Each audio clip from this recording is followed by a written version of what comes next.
वज़ीर बल्दिया सिंध सैयद नासिर हुसैन शाह ने कहा है कि हम पहले ही कहते थे कि बानी पीटीआई शिद्दत पसंदी की सियासत कर रहे हैं। आज DGISPR ने भी प्रेस कॉन्फ्रेंस में वाजे कर दिया। मजीद उन्होंने क्या कहा जानते हैं ब्यूरो हेड सखर शाहिद अली से, जो सूबाई वजीर के साथ मौजूद हैं। जी शाहिद। DGISPR ने आज भरपूर प्रेस कॉन्फ्रेंस की है और उन्होंने कहा है कि अडियाला जेल में एक शख्स जो है वो जहनी मरीज बना हुआ, उसका बयानिया पाकिस्तान के खिलाफ जा रहा है और उसे इंडिया का मीडिया भी उछाल रहा है।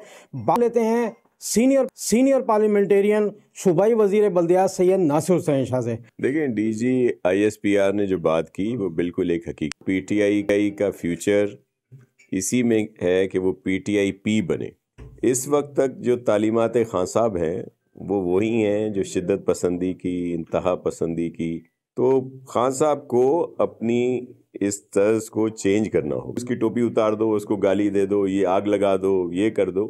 तो यही वही बात थी जिसका इशारा DGISPR ने कहा और उन्होंने 100% दुरुस्त कहा है। इमरान खान अपना तर्ज अमल दुरुस्त करें, अपनी तालीमात दुरुस्त करें तो शायद PTI आगे चलकर जो है वो बेहतर जमात बन सके।